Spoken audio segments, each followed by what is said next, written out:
introduce the meeting. My name is Finn. I've been asked to chair the meeting. I'd like to welcome all the comrades to this meeting of the Works International Network, an international organisation that tries to draw together the struggles of workers throughout the world and to give a central coherence to the policies around socialism and Marxism.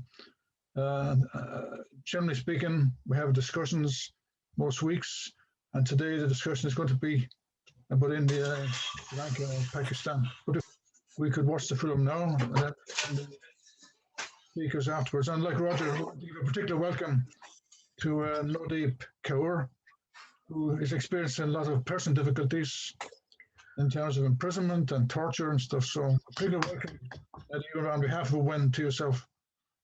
And thank you for coming to our meeting. Okay, comrades, then, if we're going to have the video shortly. Now let me come to CAA, the reason why we are protesting. Let me tell you first the root of CAA. In Germany, what Hitler did, what Nazis did to Jewish people, 60 lakh Jewish people, by putting them into detention centers and the genocide that happened. MS Golwalkar, the RSS ideologue, appreciates that. India should learn from that. From a book and the page number, I'll tell you that. We and our nationhood defined, written by MS Golwalkar, page number 87 and 105. Please read that. That is what Amit Shah follows. Golwalkar is their God. CAA is a complete, it has its root in that. Here, this step is where they are segregating us based on our religion. Let me tell you something. If Hindus think, oh, we are safe, no, we are not. This will exchange. Now it is religion. Then it becomes about language. Then it becomes about caste. So don't stop. Don't think you're safe just because you're Hindu. No, you're not. Think about the future. Think about your children. 3,000 crore rupees for education has been taken out. But nobody here knows about it. Why? Because they have made us concentrate. They have diverted us from the economic issues, from unemployment issues to CAB. And we totally believe this is so important. They're dividing us. They talk about Pakistan. Pakistan is in this position because they talk about religion. We, India, are a secular nation. That's why we compete with America today. Pakistan is not. Because we concentrated on our economic development. Not on religious basis. That was the secret behind India's development so far. These people are taking our country backwards. Backwards by 50 years. It took us this many years to come here. For me to stand here and talk to you being a girl, it is because of the past 50 years, not because of the past 7 years. Let me tell you this. After section 144, what happened in Unnao? Yogi Adityanath, he concentrating on naming changing all the Muslim names to Hindu names. And you know what happened recently, yesterday? He's changing the name of Meerut to Nathuram Godse Nagar. Really? Godse? He should be concentrating on women issues. A survivor, a rape survivor, she fought. I'm so proud to be an Indian woman. She fought until her death. She lost her father, she lost her family. She has faced immense pressure and violence from the perpetrators. And who is the perpetrator? A BJP MLA. And yesterday he was convicted. I think, comrades, that's a very good way to begin a meeting of this nature. It shows the militancy, the unity that has to be built between workers, and workers need to resist divisions created by religion and ethnic status and so on. And it's good to watch a film of that nature. Now, today's meeting is a truly international meeting in the best traditions of socialist internationalism. And we have we're fortunate to have such a lineup of speakers. And we're particularly grateful for the work that was done by the French, Pakistani, and Indian comrades in organizing the meeting. We should note too that one of our proposed speakers, Jacques Chastaing, his mother just died, and I think we should pass a vote of sympathy and express that to Jacques as well before the meeting gets underway. In thinking about this meeting, I realized the pernicious role that British imperialism played in India, in Pakistan, in Sri Lanka, and not just these three countries, right across Asia, in Burma, Myanmar, in many, many countries, Malaysia, Singapore, and so on. And of course, US imperialism in countries like the Philippines, Dutch and American imperialism in Indonesia. The list is endless, the role that imperialism played in these countries. We should note also it's 20 years, it's over 20 years now, since the massacre at Amritsar, when British forces opened fire on innocent people, killing hundreds in a massacre. And the role of imperialism, British imperialism in particular at that time, was to divide people on ethnic and religious lines. And these divisions persist to this day. They were generated by the role that imperialism played in the Indian subcontinent. And we'll have discussions or speakers today from India, from Pakistan, and from Sri Lanka. Just incidentally, the Lieutenant Governor of Punjab at the time of the Amritsar massacre was an Irishman. There were lots of Irish, Scots, French, English people in the British Army in India. Actually, my own great-great-grandfather was a private in the British Army in India. But the role of imperialism in India, in Pakistan, Sri Lanka, and all these countries has been pernicious and is divisive. Now, with regard to our speakers, Jacques obviously can't attend, so his contribution will be read by either Olivier or Vincent. I'm not sure which. So that'll be our first speaker who'll be talking about India. Incidentally, I'm sure the currents are familiar and the contribution will detail all this. But India has been the site of a massive uprising of workers and farmers, revolutionary developments across the entire country. 250 million workers on strike, in general strike again and again. Farmers blocking the roads, occupying properties around Delhi, fighting against the right-wing policies of Modi, who wants to introduce market forces into the farming produce market, into the lives of farmers, so they can no longer get loans from state banks. The corporations are now running the food and land resources of India. So all this will be dealt with, obviously, in the discussion afterwards. So anyway, our first speaker, on behalf of Jacques, I think is Olivier. Is that correct? Now, in terms of the time, we'd like to finish the meeting by 6 o'clock, which would give us a 2-hour long discussion. We can go beyond that, of course, if necessary. We're not going to be rigid, but we'd like to finish around that time. So people who are speaking, maybe keep that in mind. Yes, well, our 3 speakers are, in order, was going to be Jacques, was going to be first, it's just yourself, followed by Umar Shahid, followed then by Nodeep Kaur. You're quite right. We want to hear the contribution that Naid can make to this meeting. But is it Olivier, are you going to present the contribution? Is that correct? Okay, I'm ready. I can. Okay, Olivier, then off you go then. What's happening in India is a gigantic tsunami, social tsunami, with effect on the world's politics. India, with 28 states and 8 territories, is about 1 billion 400 million people. That's three times the scale of the European Union.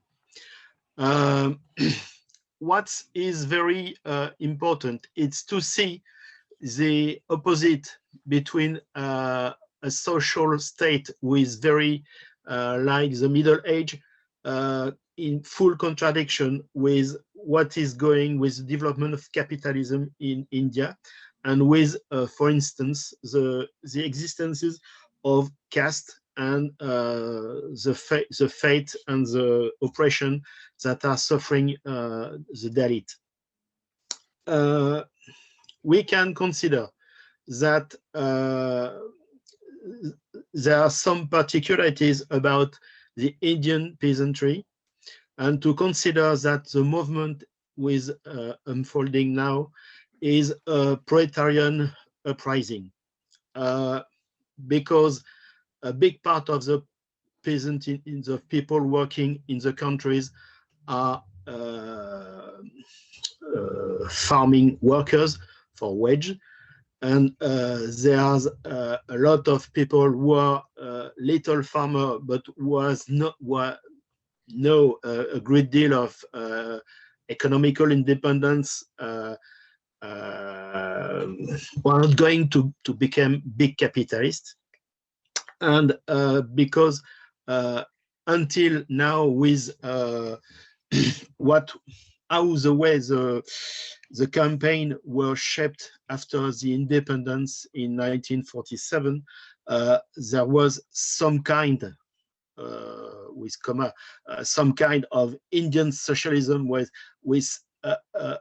some institution who allowed the persistence of a big population in the countryside with the minimum to live, sometimes a very difficult minimum, but what is coming with this, the agriculture law that Modi is going to implement or to pass, it's a full capitalist development. And if we can take some comparison, we can have what happened in England with the enclosure law or the institution of the workhouse, where poor people coming from the countryside were obliged to work at very low fare.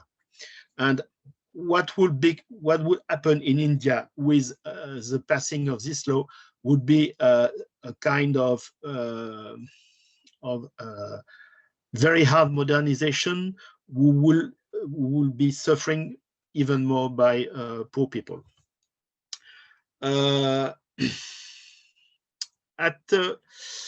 When Modi takes the power through his way to power, he was coming from a very reactionary background, from a fascist party, the RSS, who is developing discrimination on the basis of the rejection of Muslim and Christian and other people. And it's also very reactionary in comparison with the historical framework of the secular state in India. But despite all the reactionary mood and all the measures taken by the government, there were a first backfire by people. It's happened with the Shine bag movement in December 2019 until March 2020. And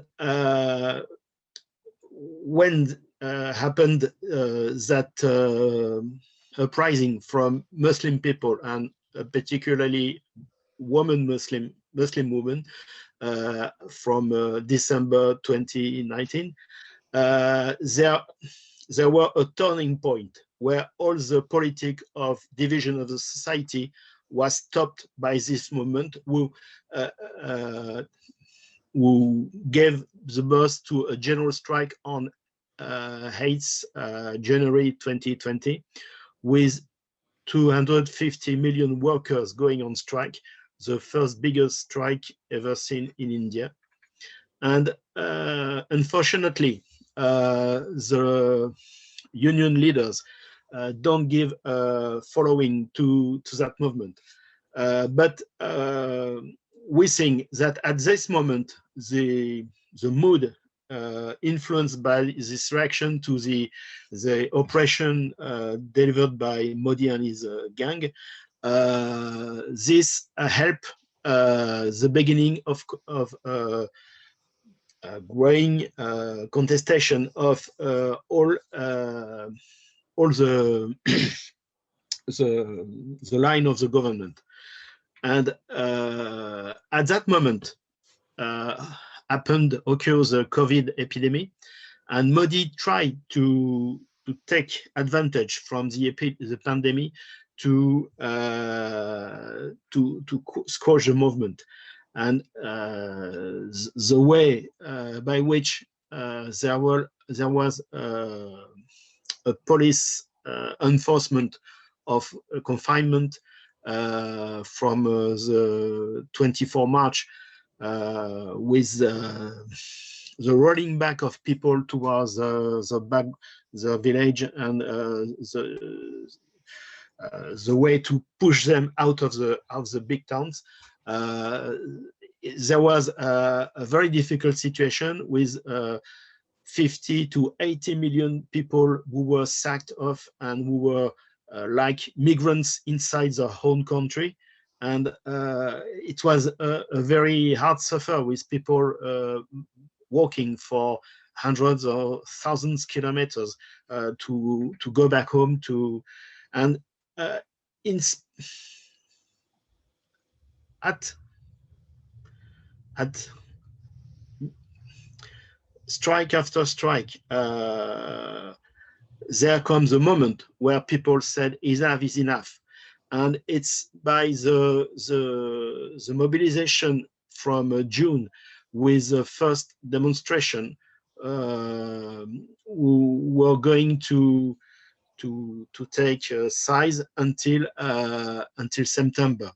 And particularly in two states in the north, there were 2 months of demonstration in Punjab and in Haryana, with complete villages, with the movement incorporated a lot of people from dalit caste and from women, who organized the blockade of national railway and the national autoroute, the big way. So it was that was the beginning of the struggle. Was led by a coordination named AIKSCC, was a coordination of about 330 up to 500 peasant organization, and this succeed to put enough pressure to oblige the union leader to call for a general strike on 26 November 2020. And that day there were 250 million strikers and dozens and dozens of millions of peasants in the street, on the road, and the demonstration.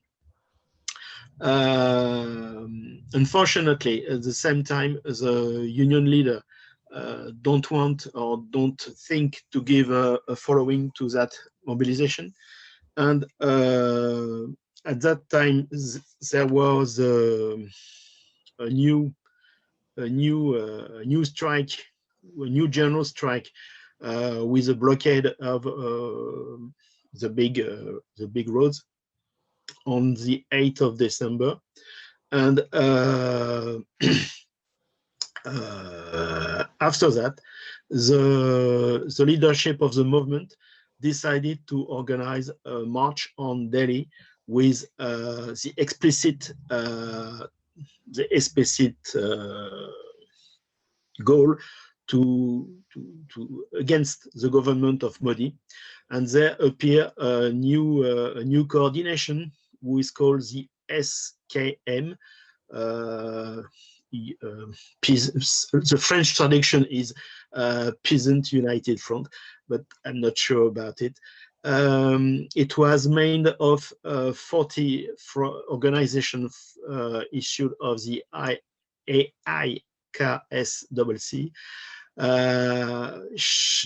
and it was about 300,000 peasants starting from all parts of the country, who march forward Delhi, who scorch the police blockade on the roads, and who arrive at the gates of Delhi. And it was like a siege, like in the old times. At that moment, the movement, the peasant movement, gave an ultimatum to the power until the 26th of January to bring back the law, and otherwise the peasant will go inside Delhi to go towards the power place and and put pressure and more even.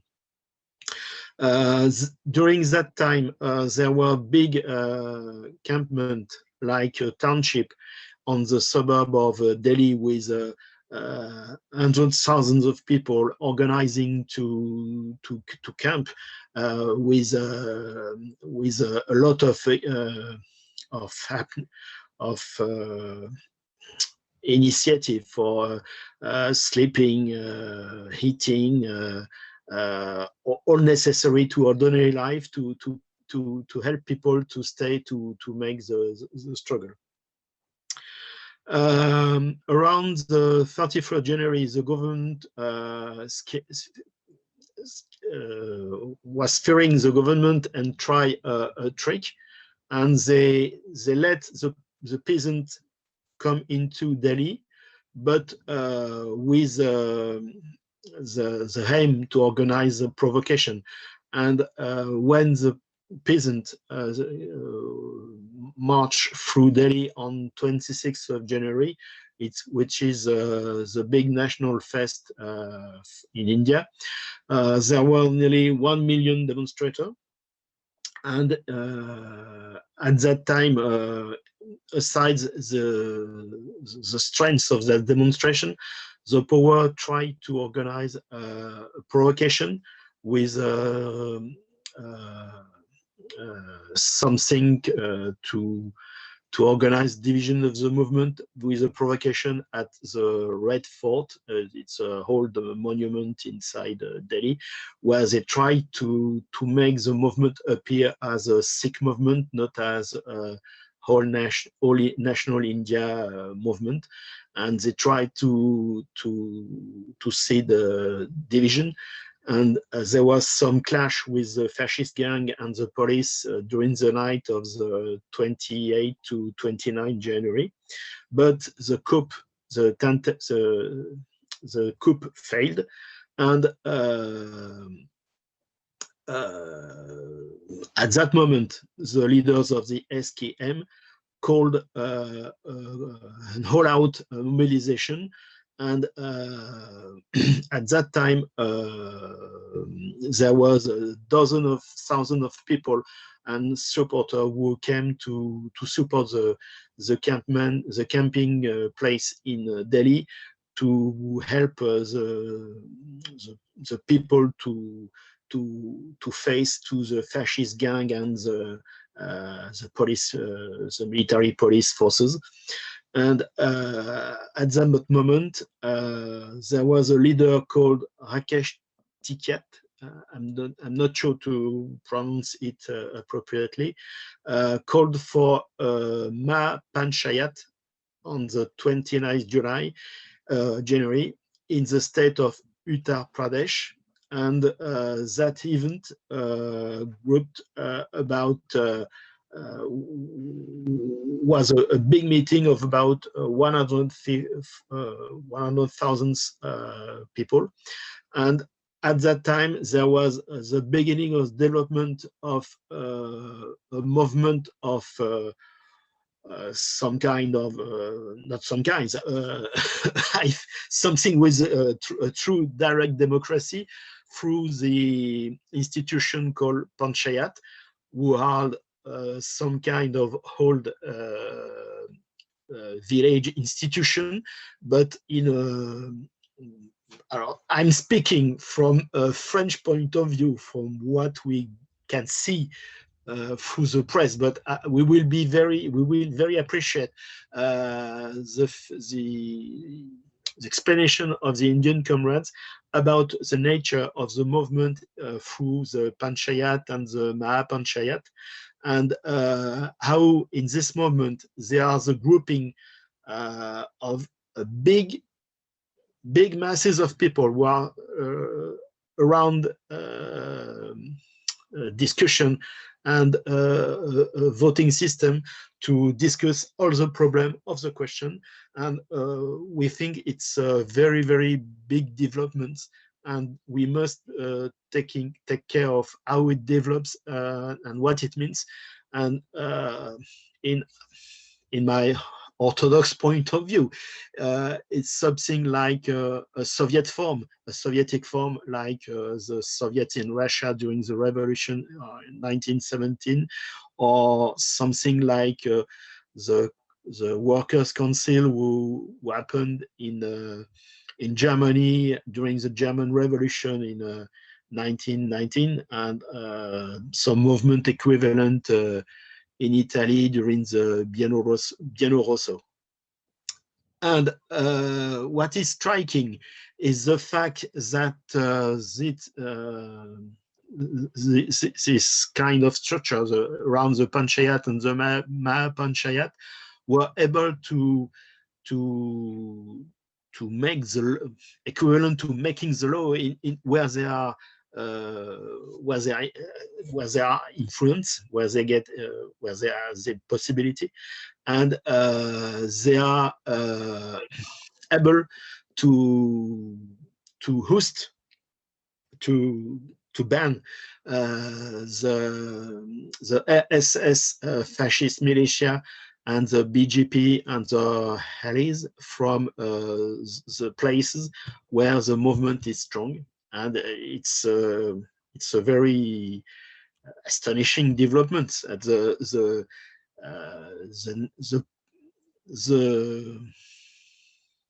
party in power with Modi is unable to stay in the campaign, in the countryside, in the villages, and people are hosting them, are outing them, and they go, we ban you. It's a very strong development. At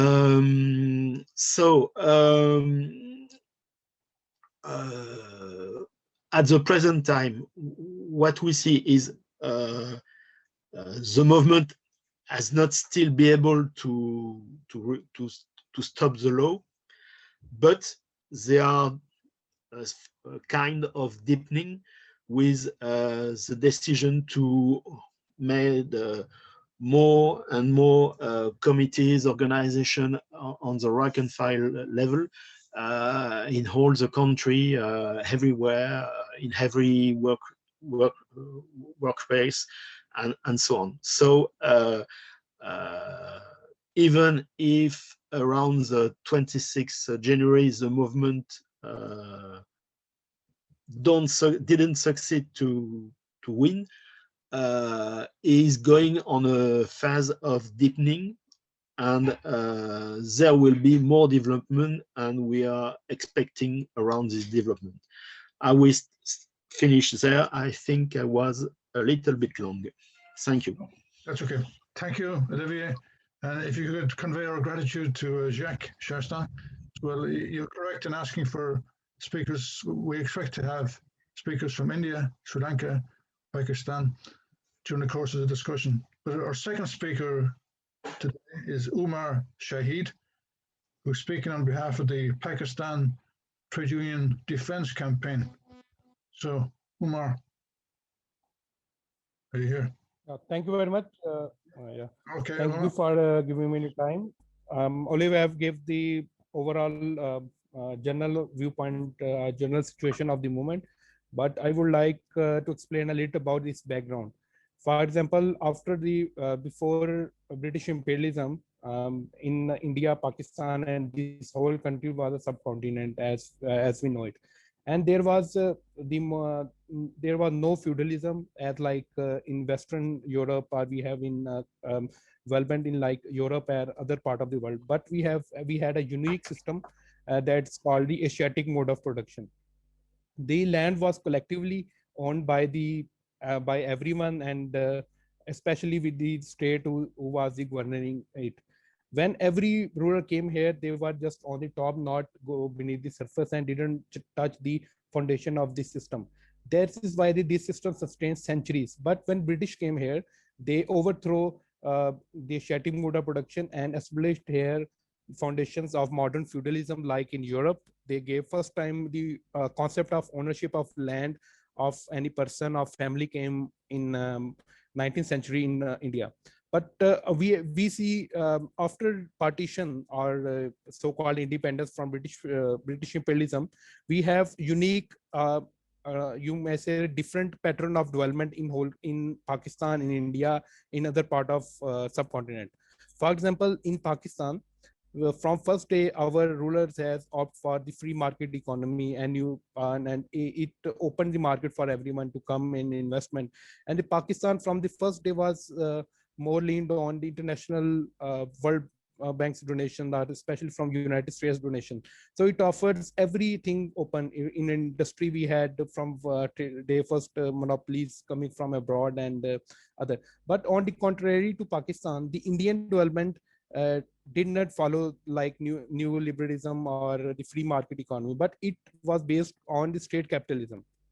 As my previous speaker Olivier mentioned, that was Indian social, that is called Indian socialism, but that was more kind of state capitalism. And Nehru's it also called Nehruvian version of socialism.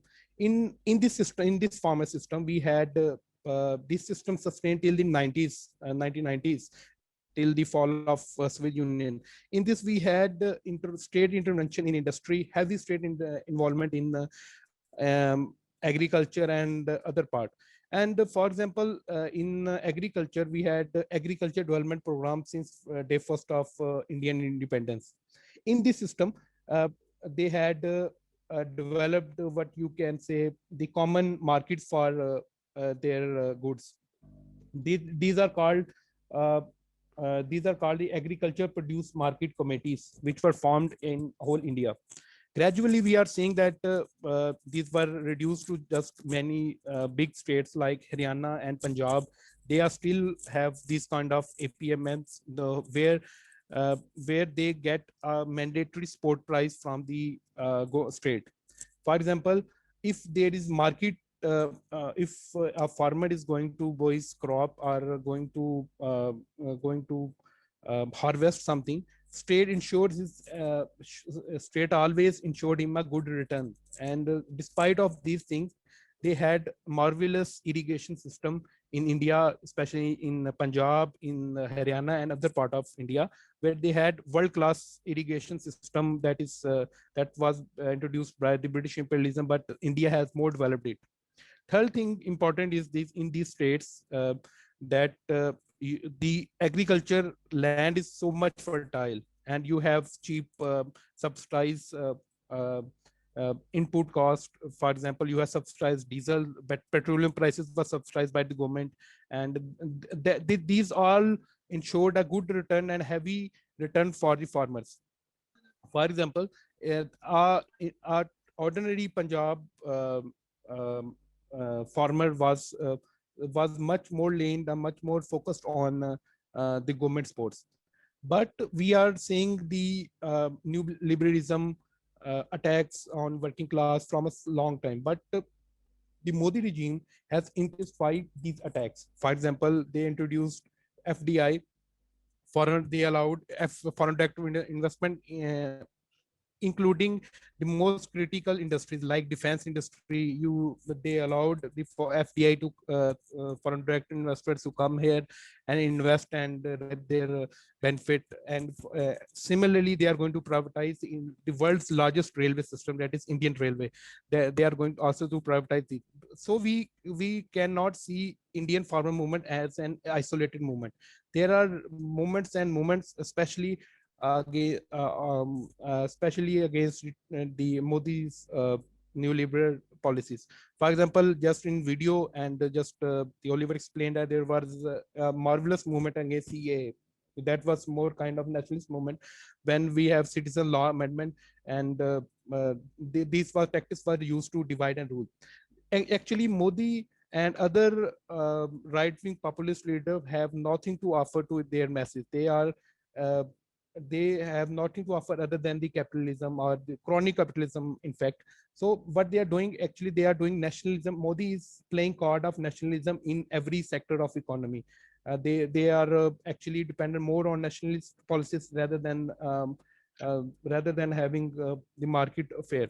So there are three laws which were passed in the last September, in September 2020. First law is called Farmers Produce Trade and Commerce Promotion and Facilitation Act. Second law is Farmers Empowerment and Protection Agreement on Price Insurance. And third law was Farm Services Act, Essential Commodities Amendment Act. These laws are actually meant to cooperate the agriculture sector. And these laws aim to eliminate the agriculture produce market committees and leave the prices of the produce at the mercy of market forces. For example, the state buys the whole crops harvest of the farmers and distribute at subsidized prices. We have in India largest FCI, that is called Food Corporation of India, that actually buys these harvests. A majority portion of the harvest was bought by the FCI and distributed through various welfare schemes to the poor. For example, we have in India lunch schemes, subsidized lunch still being offered at state level in schools. And then we have low poverty, who are people are living below the poverty line. You may be astonished to know that in India, there are just prices of rice is just 4 kilo per kg rice prices still in India, in some part of India, where the ration store gives to the ordinary people. It's mean just few cents, a half or maybe 2 cents. You may say 2 cents per kg you can buy rice and other things. But now when these laws are being eliminated, now the everything will be dependent on the market prices, and it will encourage stockpiling and provides unfair advantage to big capitalists. The main Indian slogan is no to Ambani's, no to other big capitalists, or of course Indian capitalists, because they think, and major is true, that Ambani and big capitalists who were behind Modi's propaganda and who advocated for them are backing Modi to get favor.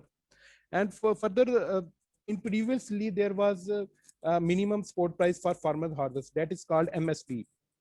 Now when this model will be removed and open competition will come, then what we will see, then we will see the FDI coming, the big corporations are coming, because ordinary farmer don't have enough resources to build big or large warehouses.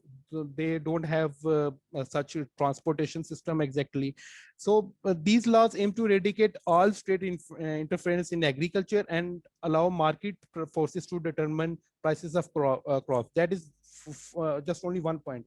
And that these laws will liberate the agriculture by limiting the role of mandis by offering tax free rate outside the mandis. Currently, when you are buying or selling from these mandis or the APM, that is called APMS, then you have to pay a certain amount of tax to government, and you cannot set price from your own side. Then you have to buy at the certain price that state was set. But now every big capitalist will have more advantage over the loss, and the farmer thinks that this will also weak their bargaining power in front of these big giants. So it will be beneficial for large retailers like Walmart is coming to India, and other retailers, big retail names. We have Big Bazaar in India, so they stockpile the goods and sell at their own rate. And then we will have the small and marginal farmers will be among the worst victims. Then among these things, there is important more dangerous thing, that is contract farming undertaken by corporate buyers. So what they will be doing here, that they will be going to buy all the goods and sell at their own. And they will, for example, if we take the state of Bihar as a case study, so according to India's own official strategies, the Agriculture Department of India centralized government central government publish official statistics about this. Last year in Punjab, farmers sold their MSP at $25 for 100 kg, while in Bihar, same quantity were sold at $16 mainly. So it is not beneficial for even for farmers, even for ordinary public who were laying on this one. So we have from September, as Olivier explained, that we have Rail Roko. Then we had on 26th November 2020, we had Bharat Bandh, closures of India. 24-hour general strike was observed against controversial labor and agriculture laws throughout the country, and which were participated by 250 million farmers and workers.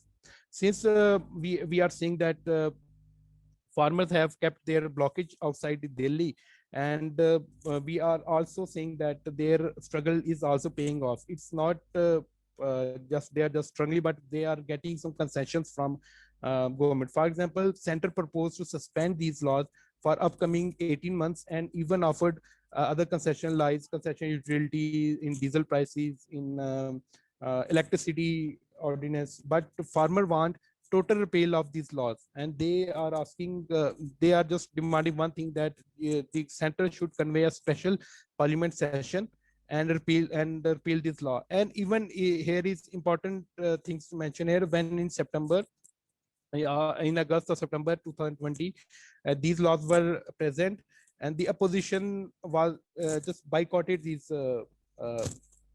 laws and these proceedings. And in the absence of opposition parties, even they are bourgeois parties, the Modi even bypassed all the bourgeois own laws to pass the law. So we have in India All India Kisan Sangharsh Coordination Committee, and the main organization that is leading, that is AIKS, that's All India Kisan Sabha. And we have in India state level organizations like Haryana State Sabha, Maharashtra State Sabha, and Punjab State Sabha. The epicenter of this movement was Punjab and Haryana.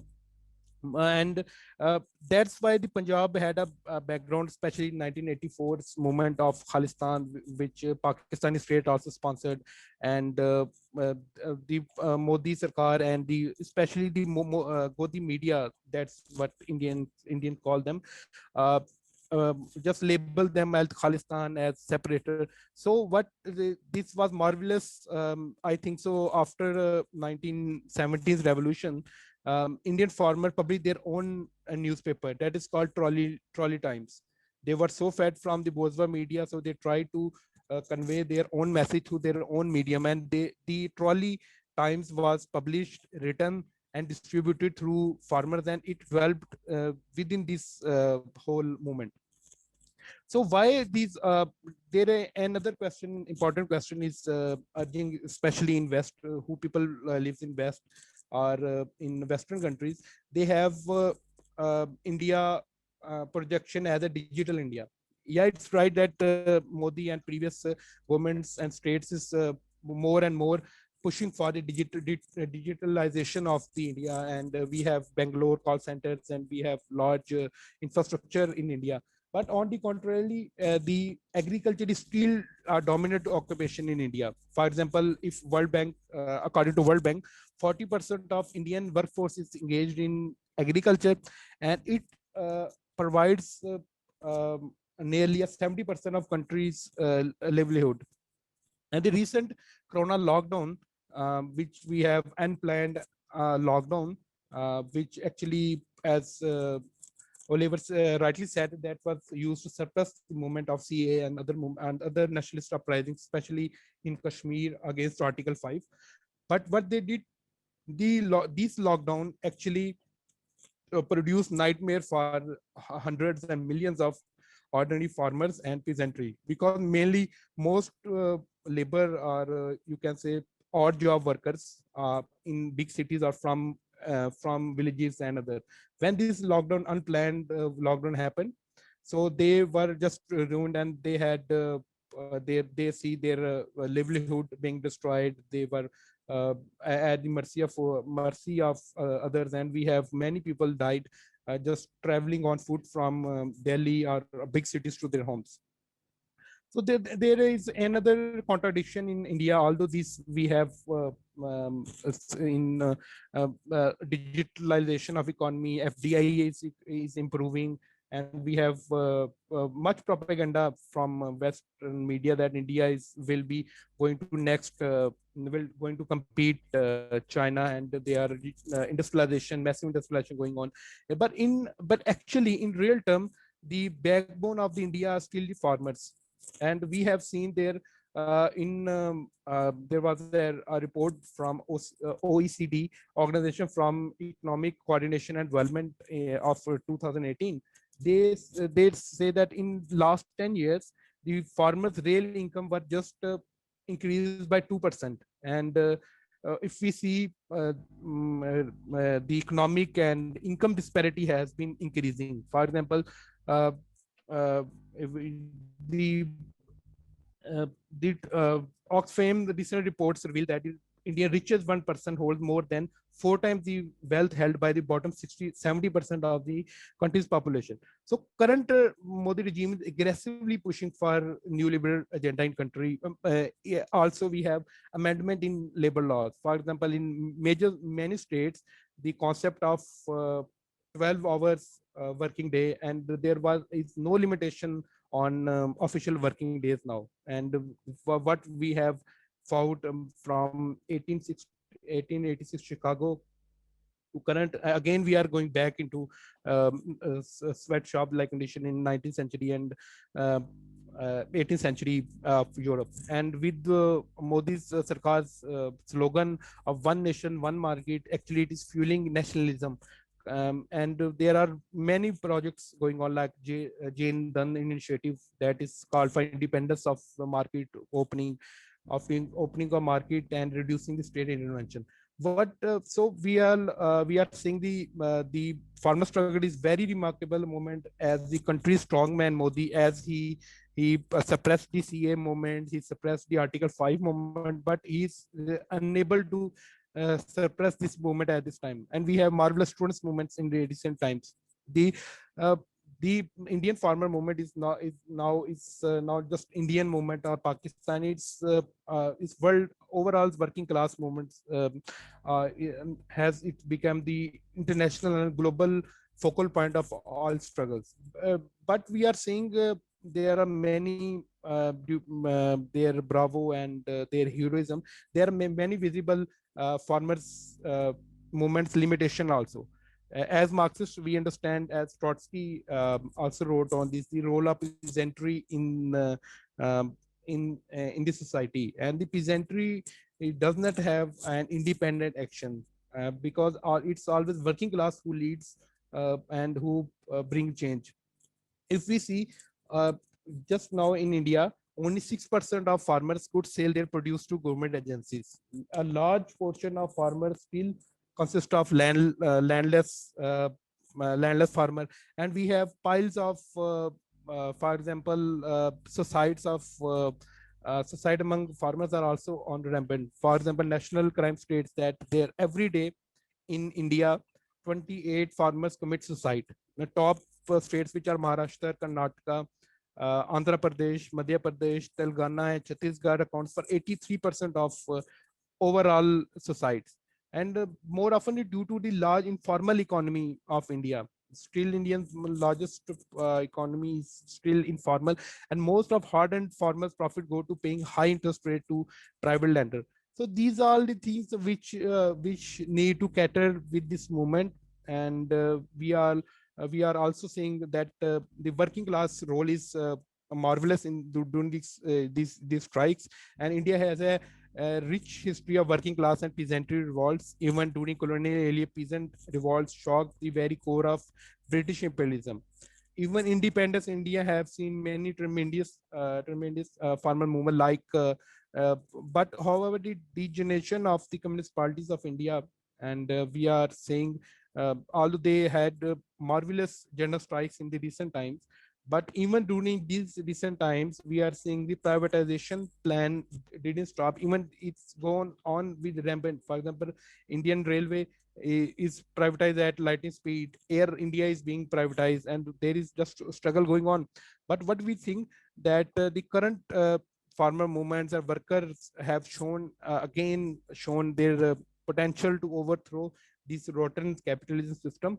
So now it's up to the unity of working class and farmers to turn this movement into an open rebellion against capitalism and pave way for the revolutionary overthrow of the current system and replacing with the socialist economy that will not this will not just Indian revolution, but if India's go if capitalism overthrown in India, then whole world will be see a new India, and we will see how these things going, and our whole journey of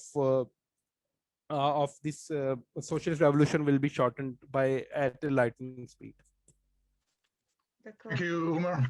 It's a very significant contribution and some very important theoretical points there about the role of imperialism and how, in particular, nationalism and religious division can be used by Modi to protect the capitalist system. So at the same time as he's trying to get popular support on a religious basis, he's privatizing, as you've explained, sections of industry, looking for FDI, and maintaining the grip of capitalism on the system. So thank you again for that important contribution. Now, our next speaker, we're privileged, very privileged to have as our speaker here, Nodeep Kaur, a workers' leader, one of the many women workers' leaders significantly. In fact, before our meeting began, you could see the role that women were playing in the struggle in that short film we saw. And Nodeep herself was an industrial worker, is an industrial worker in Delhi, and was arrested for protesting outside a factory and was imprisoned and tortured in prison. And she's now, we're very fortunate to have her here. She's now an international celebrity because the daughter of Kamala Harris became familiar with the struggle that Nodeep was involved with and conveyed the information, obviously, to Kamala Harris. So I'd like to say we're very privileged to have Nodeep as our next speaker, who will be able to explain, no doubt, the situation as it's developing in the organized working class movement in Italy. We should also note that Nodeep is a dalit, which makes her doubly attacked in terms of her own status, because it's a low status symbol that's used in India. But it doesn't seem to worry Nodeep. She's a workers' leader, a significant leader, and we're very glad to introduce her now to speak to this gathering of women. So Nodeep. Hindi में बोल सकती हूँ मैं क्या? I can translate for you if you say so. You have to. मैं आपके लिए translation कर देता हूँ उर्दू के लिए. Yes, of course, we'd welcome that. Thank you very much, Umar.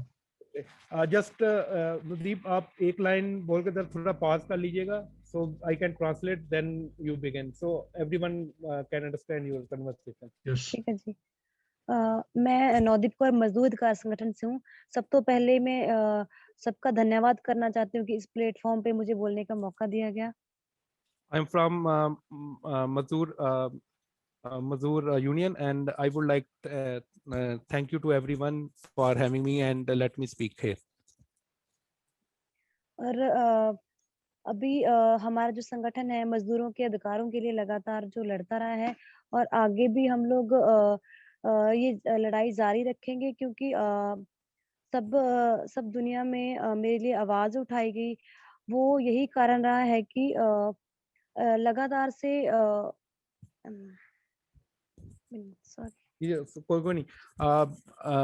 we have been working for the emancipation of working class, and we are struggling for the workers' right, and that's why there was a globally voice for me when I detained by the state. मतलब हमारे देश में, India में लगातार मजदूर जो होते हैं उनको भयानक तरीके से उनका लूट की जाती है, उनका शोषण होता है. और अभी हम लोग देख रहे हैं कि लगातार से किसानों के साथ, मजदूरों के साथ, महिलाओं के साथ लगातार से तब शोषण होता आ रहा है. और मजदूर अधिकार संगठन के लोग भी लगातार से जब देख रहे हैं, यहाँ पे 3 साल से मजदूर अधिकार संगठन जो काम कर रहा था, जब मैं यहाँ पे आई तो मैंने ज्वाइन किया तो देखा कि लगातार से जैसे शोषण हो रहा था मजदूरों का. तो उसको देखते हुए हम लोग इसमें काम करने लगे. और इसी वजह से मुझे टारगेट किया गया, क्योंकि हम लोग किसानों की सपोर्ट में खड़े हुए और लेबर लॉस जो लागू करने के लिए बोला गया.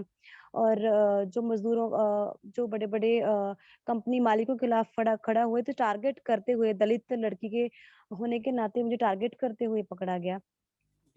Uh, we have been struggling since 3 years, and we always stood for the working class, and especially in during these farmer movement, we have been at forefront with our farmer brothers, and we were fighting for their. That's the main reason that we expressed the solidarity with the farmer. I was arrested, but we have seen in our country, in India, the exploitation of working class farmers and women is going on.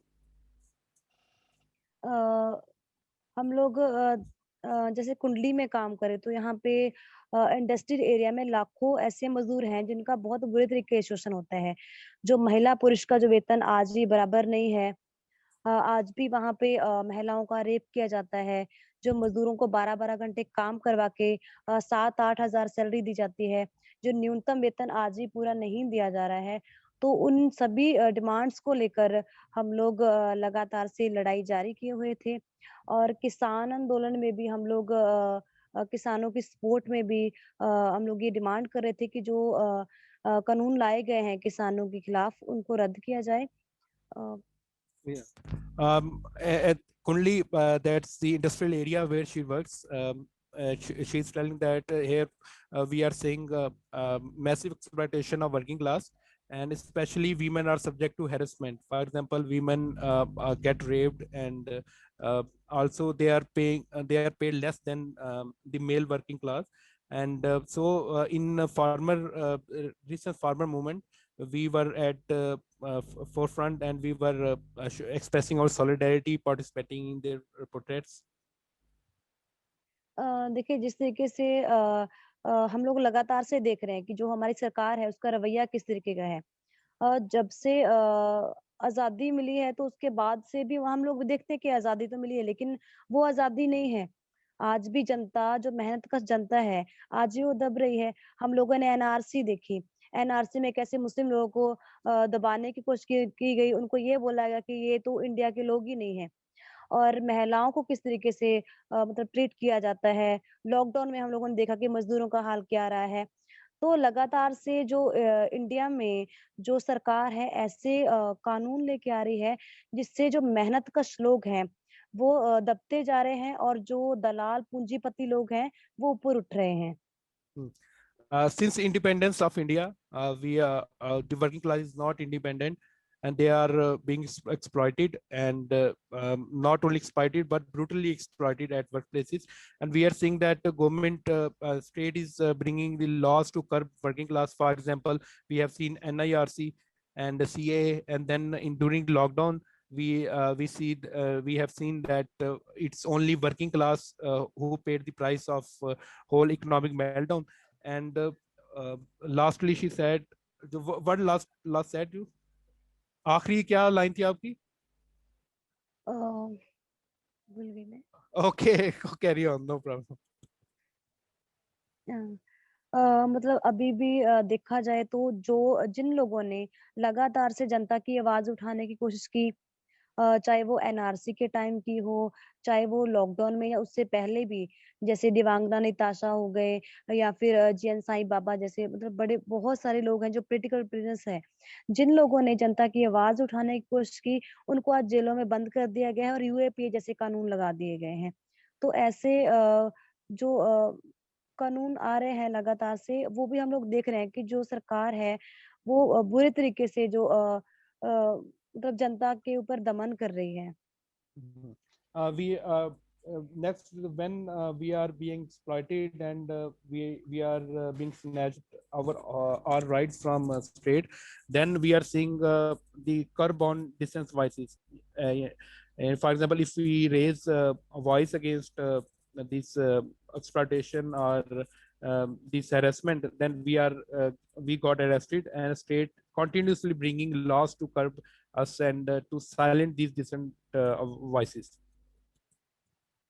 अभी यही है कि जो आज के time जो देखा जाए तो इंडिया में ऐसे बुरे हालात हैं कि जो मेहनत का जनता है वो लगातार से दब रही है और ऐसे-ऐसे लॉस लेके आए गए हैं जो मतलब ऐसे-ऐसे कानून लेके आए जा रहे हैं जिसकी वजह से जो शोषण बहुत तेजी से बढ़ रहा है। प्राइवेटाइजेशन बहुत तेजी से बढ़ रही है, चाहे वो स्कूल कॉलेज हो, हॉस्पिटल हो, सड़कें हो, रेलवे हो, हर चीज को प्राइवेट कर दिया गया है। तो अभी किसानों के ऊपर भी बात आ गई है। तो लगातार से हम लोग देख रहे हैं कि देश को बेचा जा रहा है। And state is continuously oppressing people through its policies like privatization of schools, of hospitals, of colleges, and people are watching it, and they are not they are no longer silent on these whole oppression and exploitation. और India में सबसे बड़ी बात है cast को लेकर, और महिलाओं को कास्ट को लेकर दलित होने के नाते बहुत बुरे तरीके से दबाया जाता है। हर जगह में ये देखने को मिलता है कि कास्ट को लेकर बहुत बुरे तरीके से दबाया जाता है।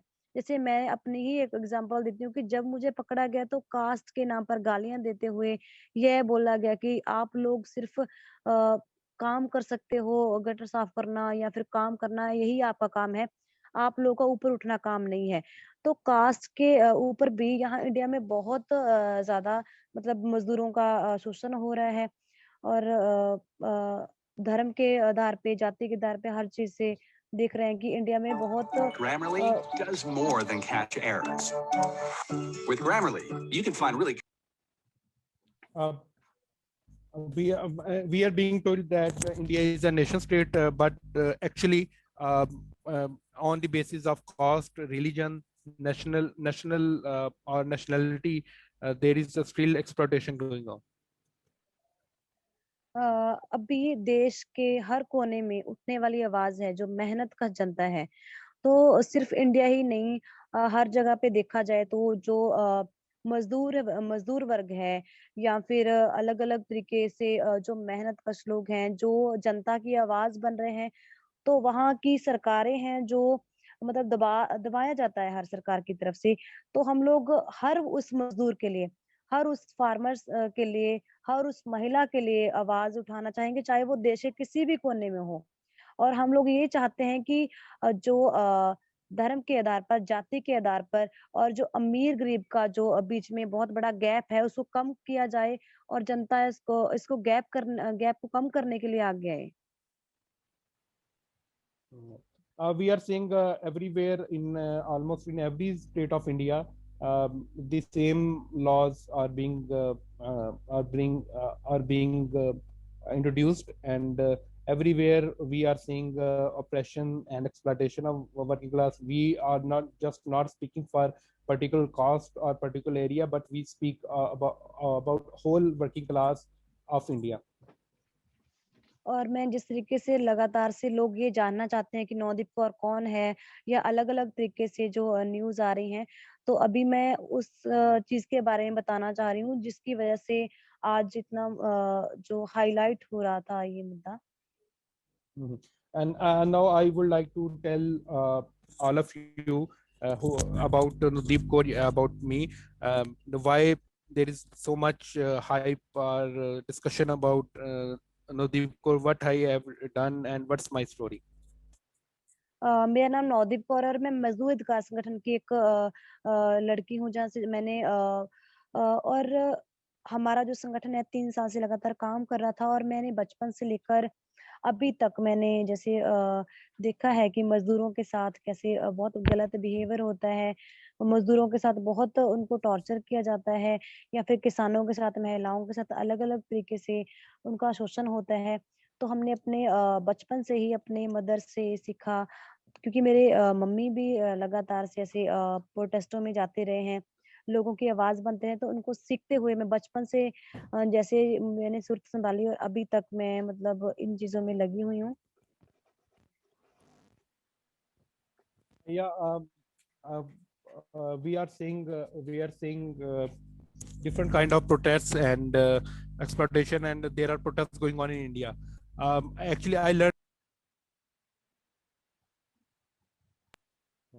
Actually, I learned from my mother. She used to also go into protests, and she was also a revolutionary woman. And so you can say that these are gems are from my mother. और जब मैं यहाँ पे आई हूँ तो जो हमारी पहली डिमांड ये थी, जो लेबर लॉस हैं जहाँ कुंडी इंडस्ट्रियल एरिया हो या फिर कोई भी फैक्ट्री एरिया हो, या कहीं पे भी लेबर लॉस को लागू किया जाए और न्यूनतम वेतन है जो दिया जाए। और जितना भी हर जगह पे देखा जा रहा है कि जो फैक्ट्री एरिया में लोग काम करते हैं, वहाँ पे उनको जो न्यूनतम वेतन वो दिया जाता है, उससे बहुत कम। जैसे न्यूनतम वेतन यहाँ पे कुंडी एरिया में 9,319 रुपए है, लेकिन 5-6 हज़ार मज़दूरों को दिया जाता है 12-12 घंटे। तो हमारी जो फर्स्ट डिमांड ये थी कि लेबर लॉस हैं जो, मज़दूरों की सुरक्षा के लिए हर जगह पे लागू किए जाएँ, और जो न्यूनतम वेतन है वो मिलना चाहिए, और जो मज़दूरों के लॉकडाउन से पहले के रुके हुए जो वेतन है, उनको मिलना चाहिए। First of demand of our struggle or our movement was to raise minimum wage in Kunli industrial area and whole industrial area. Although government has announced 19,000 Indian rupees minimum wage, but working class workers, ordinary workers are being paid just only 5,000 rupees for 12-hour working day. So we raised, first of all, we raised voice for this exploitation and this oppression. और जो कंपनियों में ऐसा होता है कि महिलाओं और पुरुषों का वेतन बराबर नहीं है। हालाँकि कानूनी तौर पे देखा जाए तो बोला तो ये जाता है कि महिला और पुरुष का वेतन बराबर है, लेकिन वो वेतन बराबर नहीं है। आज भी महिलाओं को कम वेतन दिया जाता है, काम बहुत ज़्यादा लिया जाता है, और पुरुषों को वेतन मतलब उनसे थोड़ा ज़्यादा दिया जाता है। ऐसा नहीं है कि उनको भी पूरा ही दिया जाता है, लेकिन ज़्यादा महिलाओं से ज़्यादा दिया जाता है। और ये है कि पुरुषों और महिलाओं का वेतन बराबर होना चाहिए।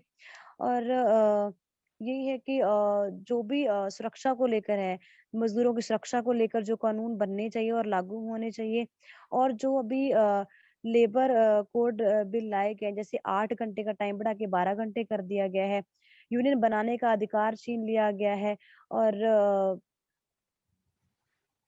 Mhm. Um, First of all, and secondly, women's are paid far less. For example, she just told that the minimum ordinary worker is being paid only 5,000 for a 12-hour working day.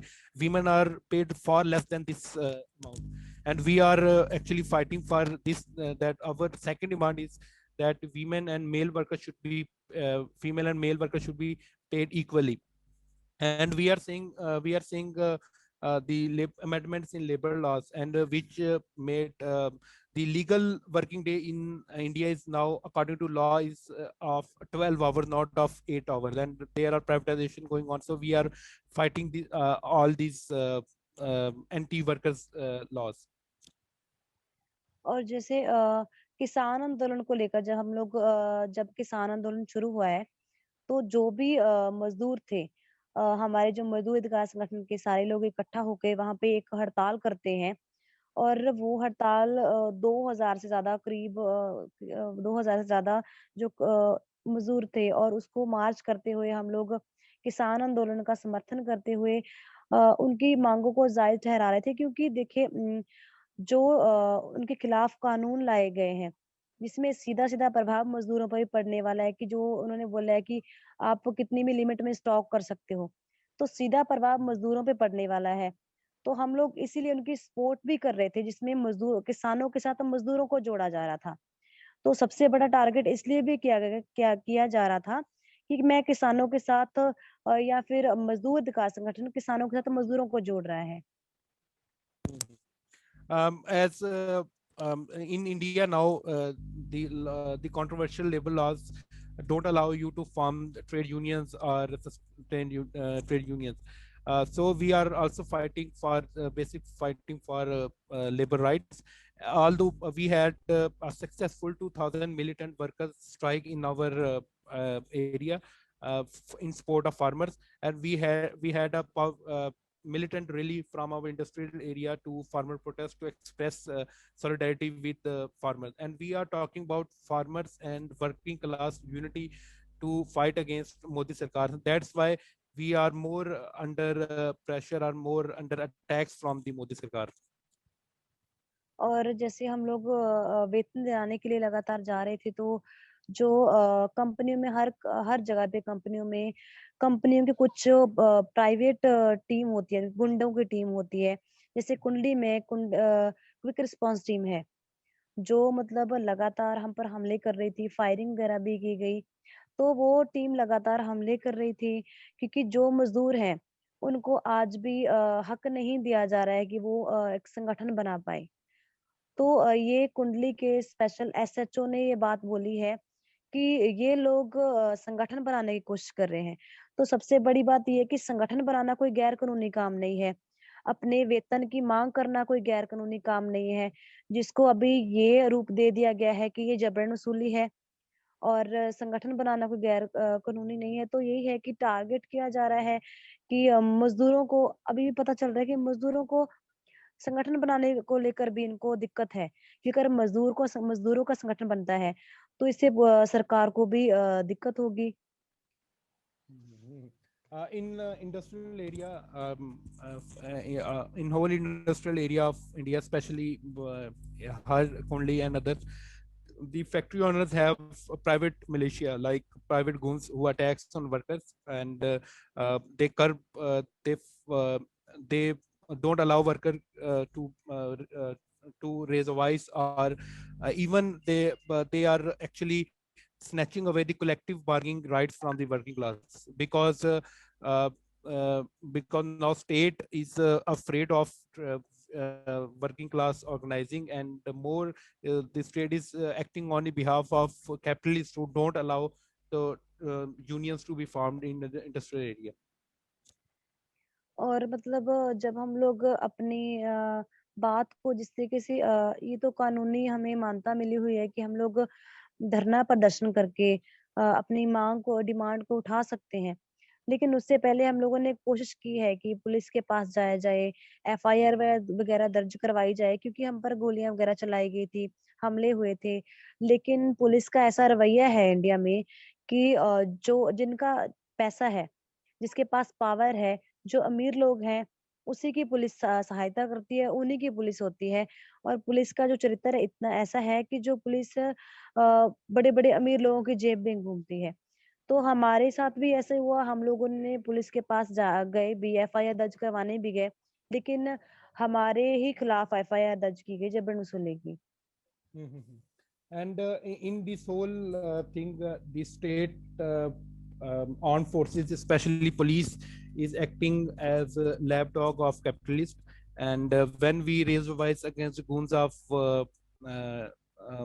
factory owners, or we try to organize, use our constitutional right to protest, right to organize, we were suppressed by them. So we went to a police station to register an FIR, to register a case against this whole carnage or episode. So on we actually police didn't do anything against them, but they arrested us, and they registered fake cases against us, that we were responsible for this all mess which created in industrial zones.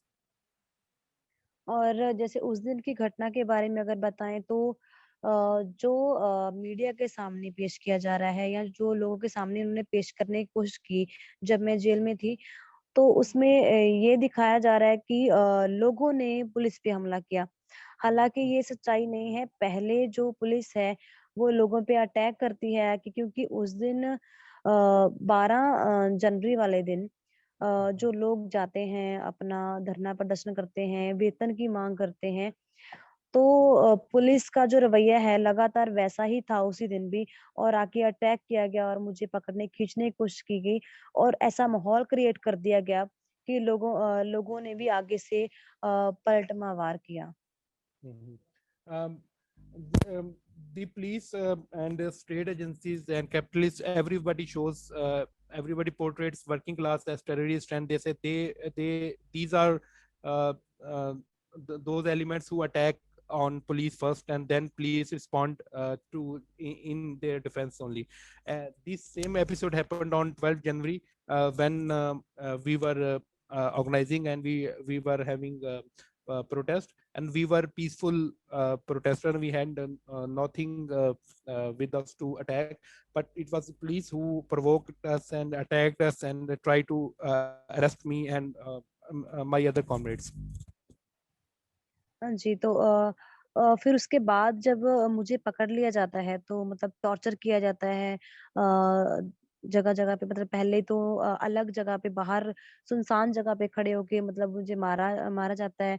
फिर थाने में जाकर कुंडली थाने में सोनीपत जाके मुझे मतलब मारा जाता है। तो टॉर्चर करते हुए मुझे जेल में डाल दिया जाता है।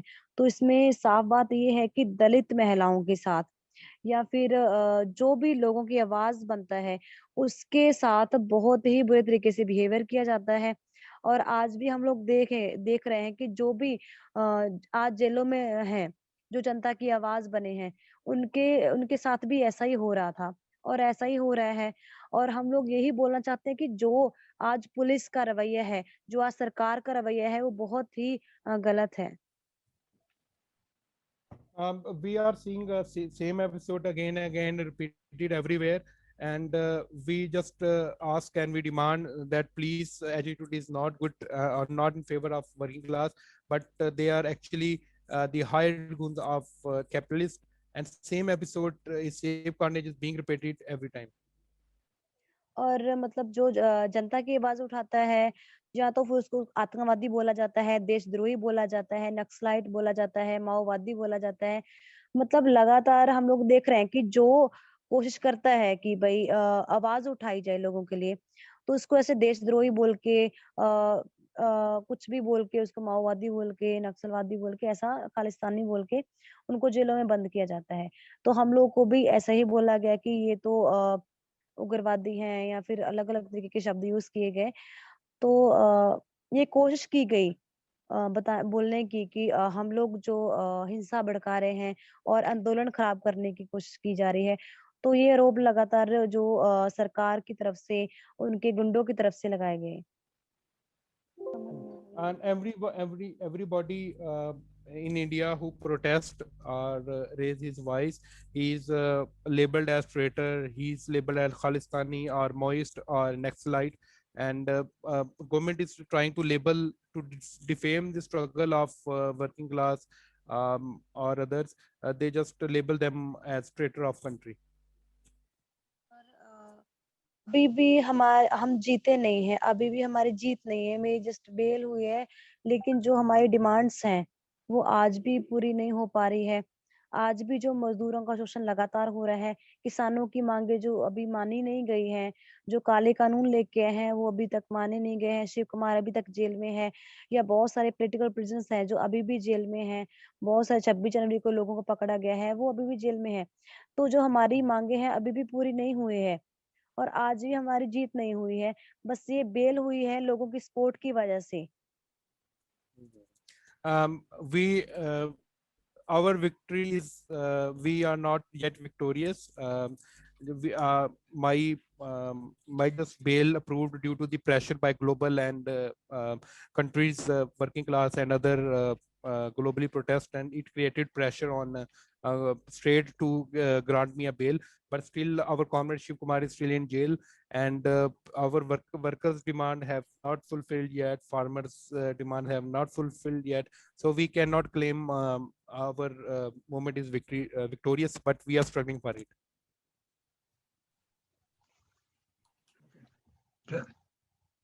और जैसे देखा जाता है कि जो भी लोग आज जेलों में बंद हैं, उनके साथ कैसे टॉर्चर किया जाता है। जैसे शिव कुमार है, जब मुझे पकड़ा गया उसके उसके तुरंत बाद जो शिव कुमार है, जो मजदूर अधिकार संगठन का प्रेसिडेंट है, उसको पकड़ा गया, उसको बहुत बुरे तरीके से टॉर्चर किया गया।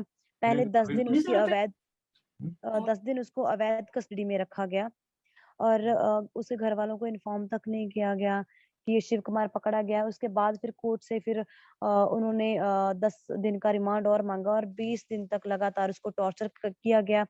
अभी वो बहुत गहरे सदमे में भी चला गया है।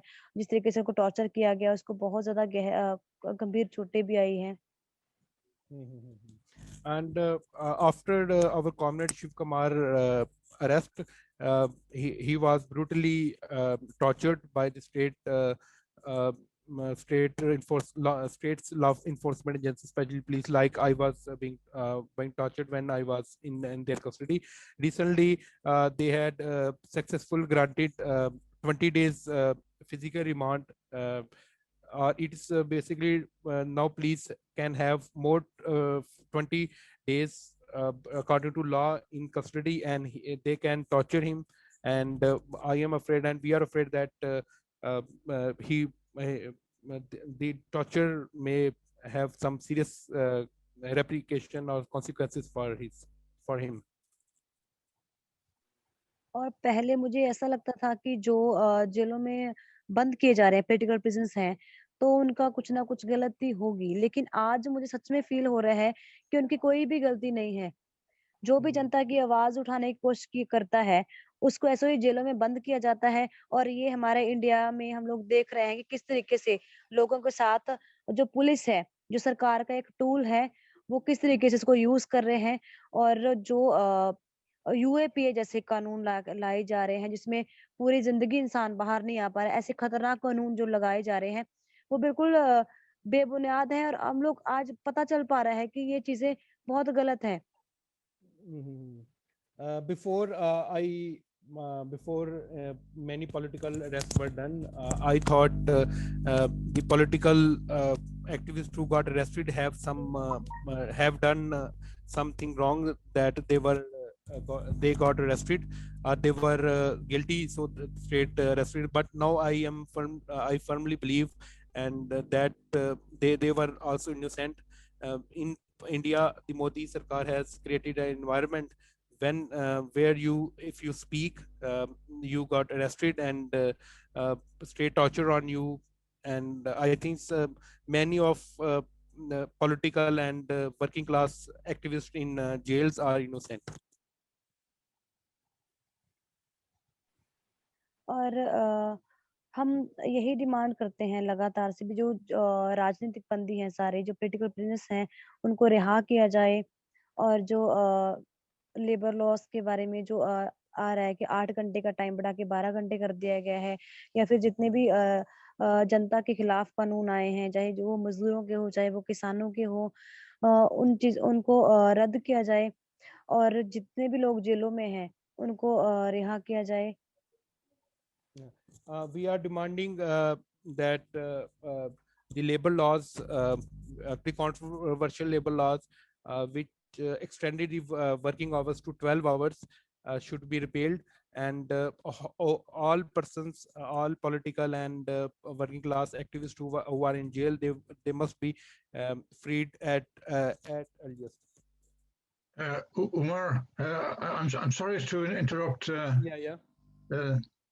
Nodeep, very interesting, very informative discussion. But have you any idea how much more time Nodeep might need for a contribution? It's very good. It's very interesting. But okay, in terms of the timing of the meeting, just some idea. Okay. नदीप को comment पूछना है कितना time लेंगे आप? आपकी discussion काफी interesting है, लेकिन हमें टाइम भी देखना पड़ेगा। आपका म्यूट हो गया है, आप जरा सॉरी। ठीक है, अभी कंप्लीट ही है, बस ये है। Just comment just 5 minutes more. या यू कंटिन्यू। नदीप आप बात करें। यस। ये भी है कि मैं मतलब अच्छे तरीके से बात भी नहीं कर पा रही, मतलब समझ नहीं आ रहा है क्या बोलूं। ये है कि जो मेन मुद्दा है, एक जबरन वसूली को उन्होंने बनाया है, जो मेन मुद्दा जबरन वसूली बोल दिया गया है। तो ये है कि जबरन वसूली कोई धरना करके नहीं करता है। और जो करोड़पति हैं, बड़े बड़े फैक्ट्रियों के मालिक हैं, और अगर जब ये जबरन वसूली होती तो पहले किसी ने क्यों नहीं बोला? क्योंकि 300 लोगों के हम लोग पैसे दिला चुके थे। तो यही है कि जो 307 जैसी धाराएं लगाई, जबरन वसूली जैसे लगाया गया है, जो बिल्कुल बेबुनियाद लगाए गए हैं। और आज भी ये सवाल बनता है कि भाई आज भी हमारी जो दलित महिलाएं हैं, या फिर किसी भी तबके की महिलाएं हैं, उनके साथ थानों में रेप किया जाता है। जैसे बुटाना रेप केस की एक उदाहरण है, 12 पुलिस वालों ने कस्टडी में उसका रेप किया, एक लड़की का, नाबालिग लड़के का रेप किया। सोनीपत में भी कुंडली एरिया में भी उसका एक कुंडली थाने में 15 दिन पुलिस वालों ने रेप किया। तो ये साफ दिखता है कि महिलाओं के लेकर बहुत सीरियस ये सवाल है कि महिलाओं को लेकर इंडिया में हो या फिर कहीं पे भी महिलाओं को लेकर सवाल उठना चाहिए। और जो कास्ट को लेकर ये उत्पीड़न हो रहा है, उसको लेकर भी सवाल उठना चाहिए। और जो मजदूरों का जो बहुत बुरा हाल हो रहा है उसके लेकर भी एक सवाल बनता है जिसको सबको सोचने की जरूरत है। And we are and the most dangerous thing for women activists in India is now we have many rape cases reported at police stations. For example, in Kundli, in other areas, our comrades who were female comrades who were arrested, they were raped at police stations. So there is a question arises: we must talk about this, we must struggle against this, and we must condemn this. पहली बात तो मैं sorry बोलना चाहती हूँ क्योंकि जब से मैं जेल से बाहर हूँ लगातार से लोगों से मिल के अभी मेरा दिमाग इतना खराब सा हो गया कि मैं नहीं अच्छे से बात रख पाई, इसके लिए माफी चाहती हूँ। मैं बहुत सारी बात करना चाहती थी लेकिन अभी मेरी तबीयत बहुत खराब थी, लेकिन उसके लिए मैं सॉरी चाहती हूँ और मैं सभी का She's धन्यवाद। she's saying that I just came out of jail from last 2 दिन हुए ना आपको जेल से आए हुए? हाँ जी, हाँ जी। It's just 2 days since I released from my jail. I had a lot of talk and lot of discussion with everyone. I am sorry to all if you find my talk a little not up to the topic or mark, but I am grateful that you gave me time, and I am also feeling not well. Thank you. जो जिन लोगों ने मतलब 22 country, I think मुझे पता चला कि 22 country के लोग जुड़े हुए हैं और मैं अगर अगर बीच बीच में रोक के ट्रांसलेट ना करना पड़ता शायद मैं अच्छे तरीके से बात कर पाती। और मैं जितने भी लोग जो जिन लोगों ने बोलने का मौका दिया उनका सबका धन्यवाद करना चाहती हूँ और मैं माफी चाहती हूँ कि मैं अच्छे तरीके से बात नहीं रख पाई। And I got know that there are participants from 22 countries in this meeting. I am grateful to everyone who listened to me, and I feel sorry that I could not speak very well or up to the topic. But thank you very much, everyone. Thank you, Nodeep. Umar, I wonder if you could translate this for me to Nodeep. It was a tremendous contribution, extremely significant, extremely important, very wide-ranging, and if we get a tremendous reaction, there's about 15 or 20 countries represented here at this discussion, and this information you've given us will be transmitted to all the various agencies where we have influence. You could translate that for me, please? Yeah, sure. Nadeep comrade कह रहे हैं कि सबसे पहले तो आपको जरूरत नहीं है कोई इस तरह शेम की या की, आपका जो कंट्रीब्यूशन बहुत शानदार था, बहुत मार्वलस था और बहुत इंपॉर्टेंट था हमारे लिए ना, तो जो मैंने पॉइंट्स सीखे हैं। और उसके बाद हम आपसे वादा करते हैं कि जो 20 या 22 जितने भी हमारी कंट्री जहाँ जहाँ पे हमारा इन्फ्लुएंस है या जहाँ पे हम जुड़े हुए, हम आपकी स्ट्रगल को उन तमाम ममालिक तक लेके जाएंगे, तमाम मुल्कों के अंदर कम्युनिटियों के साथ शेयर करेंगे और आपकी डिस्कशन रखेंगे और हम आपके साथ सॉलिडेरिटी करेंगे और आपके साथ हर मौके पे हर जगह पे आपके साथ खड़े होंगे।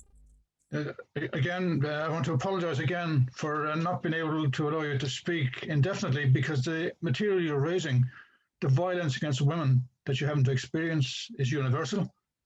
The inequalities in pay, which you're resisting, are very common across the globe. And on top of all of that, you're leading the working class struggle as a trade union and workers leader. And you're out of jail for 2 days. It's extraordinary that you have such resilience and such commitment to the movement.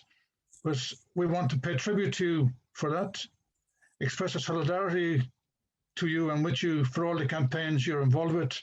And we must maintain a relationship with you so we can develop the ideas that you have raised in this discussion to the advantage of the workers' struggle and the women's struggle in India. Umar?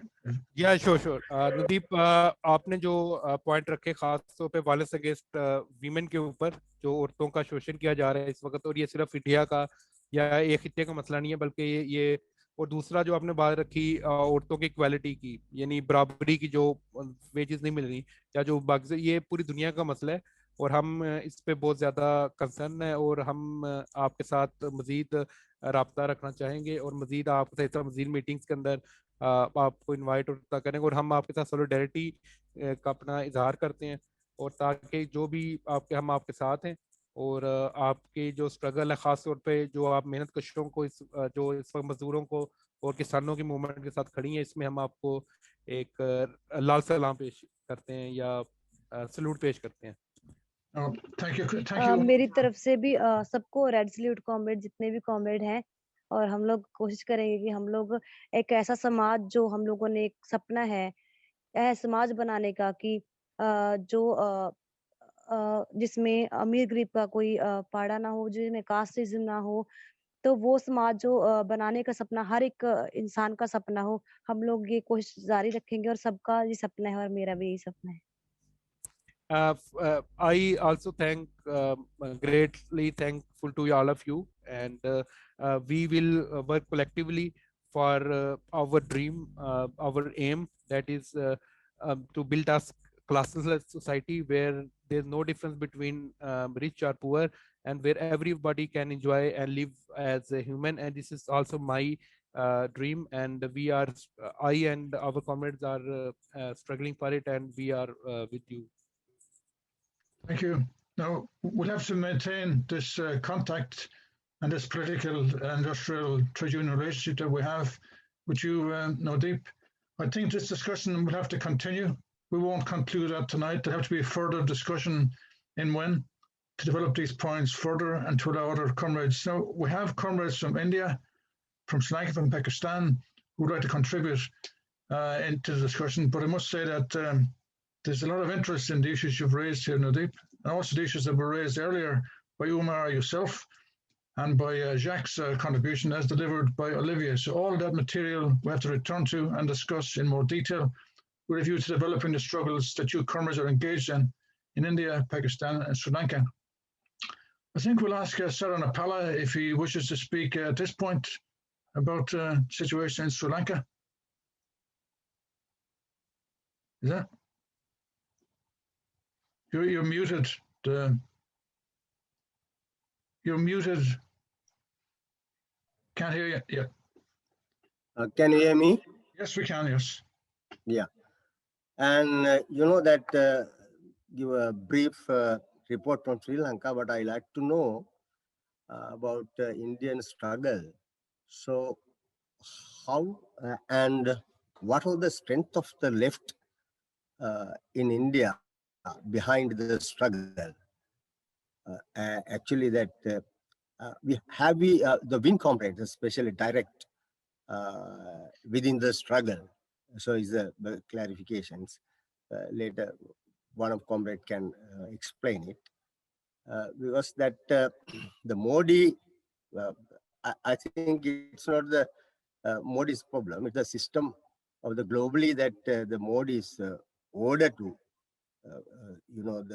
the small farmers that Modi's policy is going to demolish the small farmers productions, and Modi wants to make big capitalist enter. I think the capitalist the production system. So I think Modi can't turn back. Modi wants to carry on the orders of the globalization instructors. So then what was the morale of the struggle? Yes, day by day it comes up, and what is the mood of the strugglers in the Indian struggle? So we have no any idea about what will happen. So is it improve, and the strugglers can push that Modi's policy, or the Modi, for example, that Modi will win or the strugglers will win. What the thing? I think one of our comrades clarify the situation, because we don't have any idea about Indian struggle. So, however, we are impressed from the struggle as a workers here in Sri Lanka, but the whole situation in the struggle we like to know, not in now. Sometimes some comrades can So I think you can write something about the Indian struggle, or some of our comrades can study and the brief struggle, because we can share it with our comrades, and also we can translate it to Sinhala, and we can publish it in our paper also, because we don't have real information of the struggle. Okay. Thank you, sir. When we consider, yeah. Thank you. Okay. Yeah. Yeah. Thank you. And then in the in Sri Lanka, when we consider the situation in Sri Lanka, it's as well as actually the not only India. So, okay. And now the in Sri Lanka government is pro-Chinese, because 2 years back they came to power with support of fully Indian funds. They used Chinese funds for the election, and also after the election, also Chinese came and appreciated the program of the government and the things. However, that COVID, the pandemic came, and the bourgeois got the benefits from the pandemics, because now they have excuses to show the people the pandemic is the problem. Otherwise, we are going to success their program. So it's illusions. Actually, it's a problem of the country. Now we can see that Chinese, when you consider the small, the international background, the Chinese one road, one belt, and the economic expansion. So the present rulers in the country, they are supporting to the Chinese economic expansion. But I think the India and Japan, Australia and USA, I think they are sabotage. They are trying to sabotage the Indian Chinese intervention for the economy. But this is the struggle. The India, USA, and Japan and Australia, 4 of them are trying to block the Chinese economic expansion, and Chinese use the Pakistan and some other countries their side to move forward intervention to the Sri Lankan economy. So, however, now when we consider the Sri Lankan economy, that now we can see that India and China, so they are the now they will become owner of the Indian that Sri Lanka, because they are trying to buy that the harbor and the artificial city in Colombo, and also the airport, and another side is the harbor in the southern Sri Lanka, and also the another eastern coastal area that India is trying to get it. That it's internationally it's a complicated situation in Sri Lanka. So, but however, we don't have an independent situation or position in the current period. It may be the big problem for us, and as well as that the government came to power using the religious leaders, and also they want to build a country as the Sinhala Buddhist based. They are trying to show that it is only one country for the Sinhalese and Buddhist. So therefore, nationality, they want to establish the national government. But now we can see that they can't go beyond that, because the international intervention, the IMF and World Bank, and those people, they need, if they are going to give help to Sri Lanka, but they need some more for their system. So that however the government is in crisis. They couldn't they couldn't go 1 inch. It means, they couldn't fulfill the necessities of the mass. That we show that the 6.9, the 600,000, or how we can say 69 lakhs of watts they got from the election. But however, they couldn't face the people. Now they are trying to make some, tactics to the people, that the national agriculture system and the things. But now people understood very well that all those things, all those things, illusions, and they can't go beyond it. Unfortunately, we have no strong opposition in the country. When we consider the left, I think some of comrades know very well that we had a very good history in Sri Lanka, that since 1935, the LSSP formed. So after that, the LSSP, and again 1943, so it's split as a CP, the Moscow CP, and both. So both parties were very strong. And however, 1964, they betrayed the working class, and they moved to coalition politics with the bourgeoisie. So however, now the aspirations of the working class, so they lost the everything. And however, 1980 strike also, the general strike, we defeated, and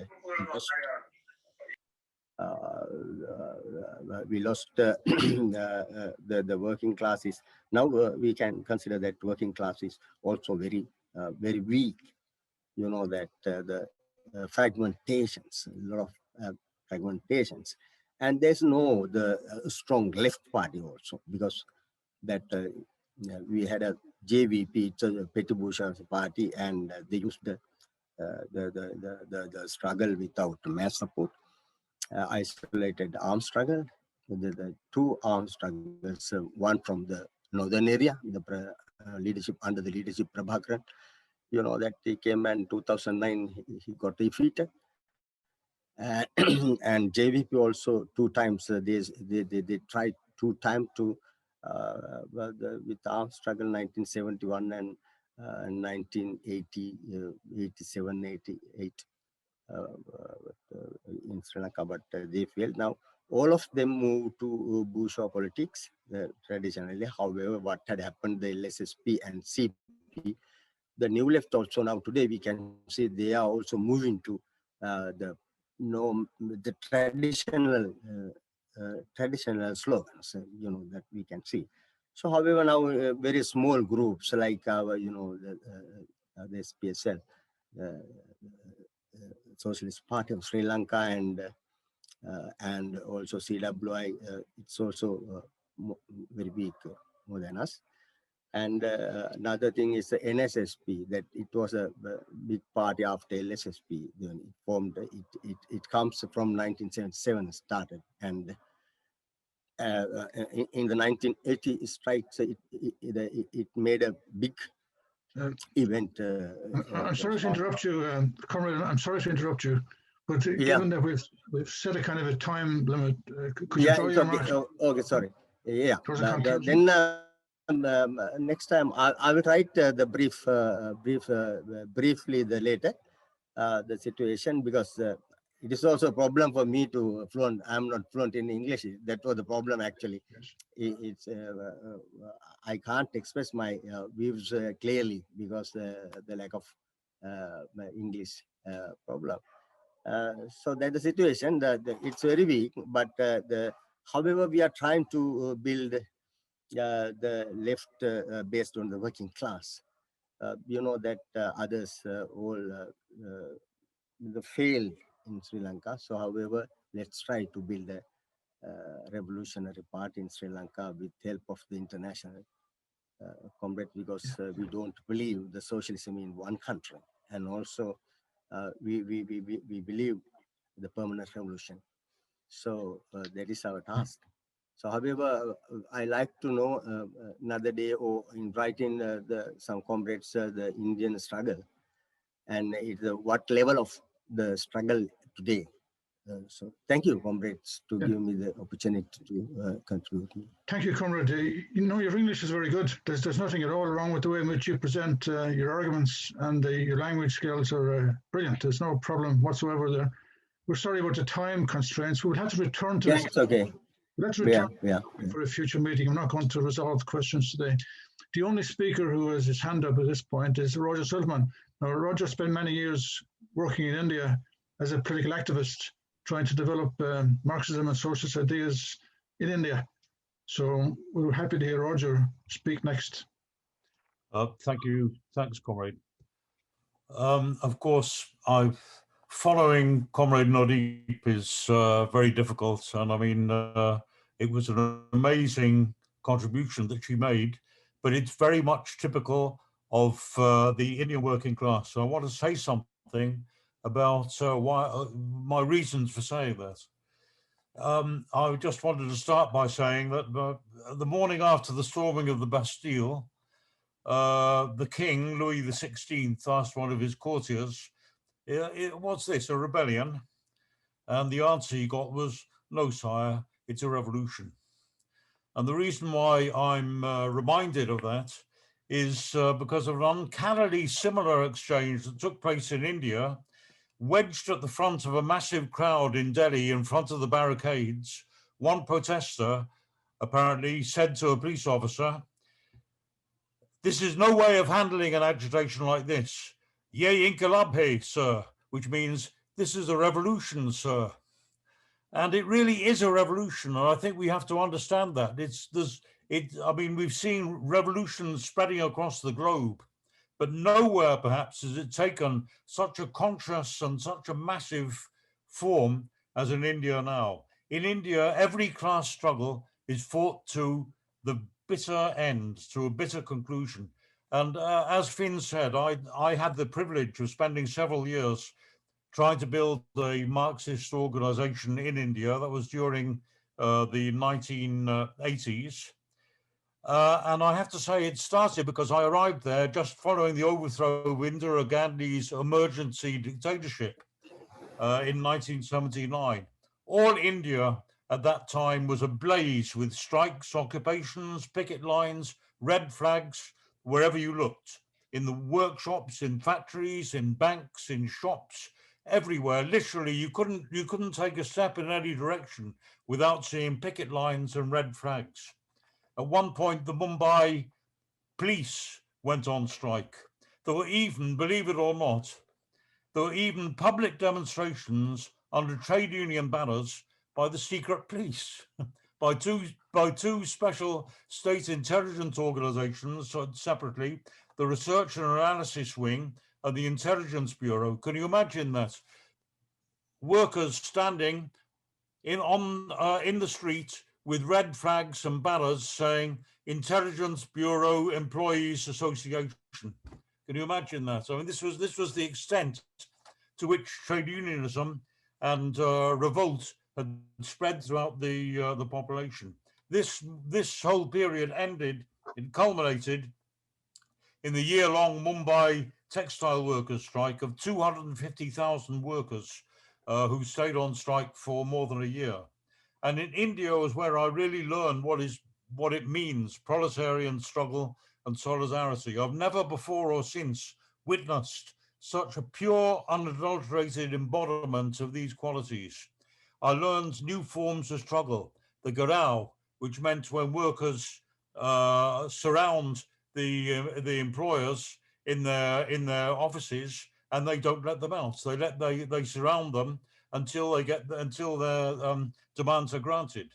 The band, which means not just strike, but a complete shutdown of everything, a shutdown of street traffic, a shutdown of every kiosk, of every cafe, of every tea stall, just everything completely shut down. The Hartal, which means a nationwide uprising of something something seen, for instance, in Sri Lanka. Sharapala will tell us about it in 1953, when the whole complete uprising of the whole population. Every struggle, as I say, is fought to a conclusion.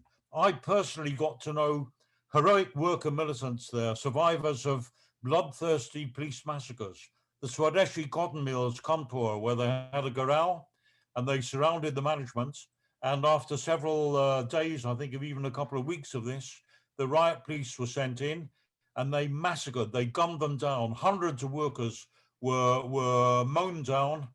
The blood of the blood colored the waters of the river Ganges red, with bodies floating downstream. This happened not once, but many, many, many, many times.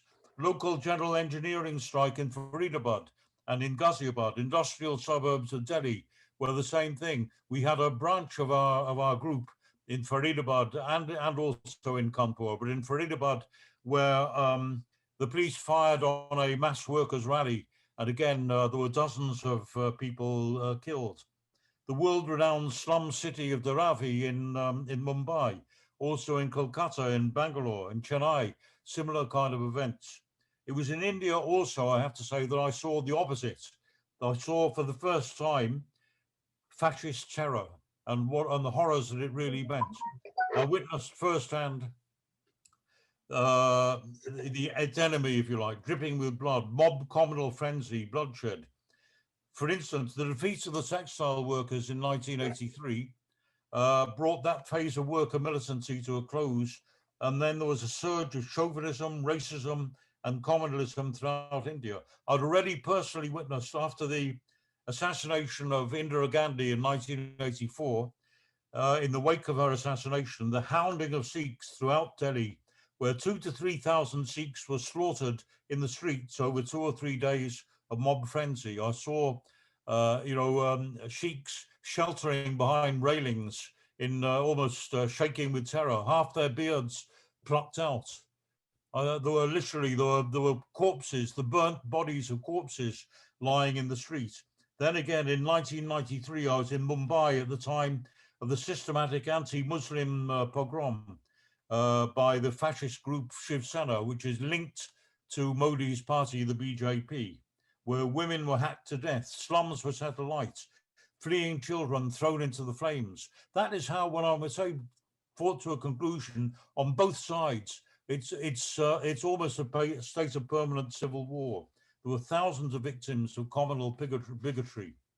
So, by the way, there was a short period of time when I was actually briefly employed by a corporate oligarch in Mumbai, and I gained a rare insight into his boardroom conferences.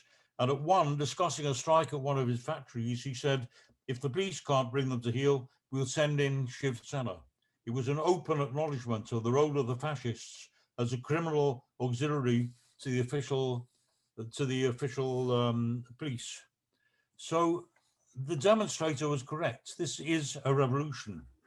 If I could just read out a list of people, not a list of some of the workers involved in the strike in the previous general strike in January 2019. It gripped every part of India, from Mumbai, Delhi, Chennai, Kolkata, reaching from Kashmir to Kerala, from Gujarat to Assam, stretching to offshore islands, remote tribal areas, encompassing workers in the public sector, transport, manufacturing, mining, education, banking, insurance, communications, agriculture, construction, tea plantations. It drew in kiosk traders, street vendors, auto rickshaw drivers, beady rollers, domestic, casual, home-based workers. Women were at the forefront of all of those strikes and so on. It is really, I mean, the role of the working class in India is something which has been completely downplayed. No working class has shown greater militancy and solidarity. By the way, this last strike of 250 million, if you take that plus this movement of the peasants, of the farmers, it amounts, by the way, to 1 in 30 of the total world population who's been involved simply in this one struggle in India alone. but the working class has been continually underrated and downplayed, and I think we have to correct that balance. This farmers' upsurge is tremendous, but the working class it's actually, as much as in Russia in 1917, or even more so perhaps, playing absolutely the leading role, as Comrade Umar also explained.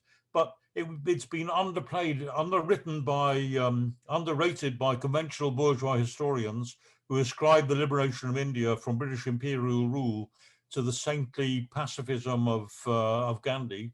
In fact, Gandhi completely prostrated himself before British imperialism. I've got quotes which I won't, there's no time to give them, of course. I'm just coming to a close, I know. But also they were underrated by their own party, the Communist Party of India, which during the liberation struggle, during the Second World War, they pledged their complete support and allegiance and said to the British Raj, we promise we'll do no agitation, we won't be calling any strikes, we're completely at the service of the British Raj. But also after liberation, which was won by a huge mass movement of the working class again, strikes, general strikes, uprisings, mutinies of the army, the Indian Royal Navy off the coast of Mumbai actually turned their guns on their officers. They threw their officers overboard and they trained their guns onto the mainland in the demand for independence. That was why hurriedly they sent Mountbatten up within weeks to organize the withdrawal. As for one right-wing politician said in India, if Mountbatten hadn't handed over the power, there wouldn't have been any power to transfer, and so on. So the same thing, they prostrated themselves, the Communist Party prostrated themselves before Indira Gandhi, then the Communist Party Marxists, which split away, prostrated themselves before the so-called Janata government, which included Modi's party, its precursor, the Jana Sangh, and so on. And as a sideshow, the so-called Naxalites abandoned the working class altogether, and they led to disastrous defeats and the smashing of their movement into 23 now separate parties. But it was the Indian working class which ended British rule, which brought the emergency to change it to its feet, which led to a pre-revolutionary surge of militancy in the 80s, culminating in the textile strike. And here again, it's bringing the class struggle to a conclusion. It brings out both the most evil, horror, but also the finest and noblest human qualities. And once again, I think the Indian working class is showing the way to the workers of the world. And this struggle is not going to come to an early conclusion. It will continue until there's a complete victory by one side or the other. Thanks, comrade. Sorry. Thank you, Roger. It's very insightful, a very perceptive contribution there.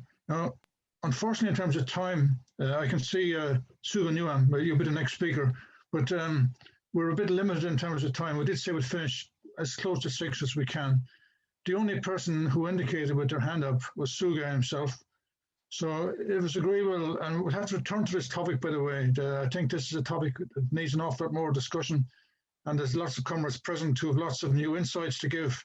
There's comrades here from India, from Pakistan, who can give new insights to the struggle. So if it's agreeable, seeing as Suga is the only person who's indicated he wants to speak, Suga might be the final speaker. So thank you, Comrade Finbar. Yes, just keep an eye on the time as you speak there. So go ahead, Suga. Thank you, Comrade Finbar. I'm very enthusiastic about listening from the comrades all over the world, particularly on the Indian farmer struggle. You are absolutely right. It has given a new strength and enthusiasm among the working class across the country because of the farmer struggle. I can't resist watching the midnight from how the farmers are organized in India on the dawn of 26th of January. But I can see that I used to work with the Delhi police, so my comrades are still there. And what the modus operandi from the Delhi police and their arrangements, it was clear, evident, now emerged. It was the intelligence department and other or the working class, ruling class became part of the conspiracy to sabotage the struggle, to let them misguide them, intrigue within the farmers, and then rush to the Red Fort and hijack the flag ceremony and to do this things to only to distort the farmer struggle and blame them. It was normally the 26th of January. The parade normally comes to the conclude at the Red Fort, and then where there is a large number of police and the military will be there to resist any kind of indulgence. But that day it was very dubiously there was no police, and it was actually opened to the misguiding strike intriguers to hijack that. Another point I would like to point out what my comrade Roger Silverman pointed out about the Indian working class history. I completely disagree with you what the point you are raised here. It was sorry, what do you say that about the Indian Communist Party joined with the British Raj because of only the point I still remember the teachings from my dad. I got it when the Germans attacked the Soviet Russia, when the Russians decided to join the Western Allies, then the point the Indian Communist Party turned the struggle against British Raj in India, because they were skeptical and critical about the Mahatma Gandhi's joining with the British Raj and supporting for the war effort in the beginning. But when the things is internationally changed, I mean, the Russians joined with the Western Allies, and then the policy has changed. And one more thing, it was not only the single incidents. The internationally, when the International Communist Party divided on the Soviet line and the Chinese line, and that influenced the Indian Communist Party. That is the reason we divided in India. And I absolutely agree with there are points with like the Bombay Navy riot.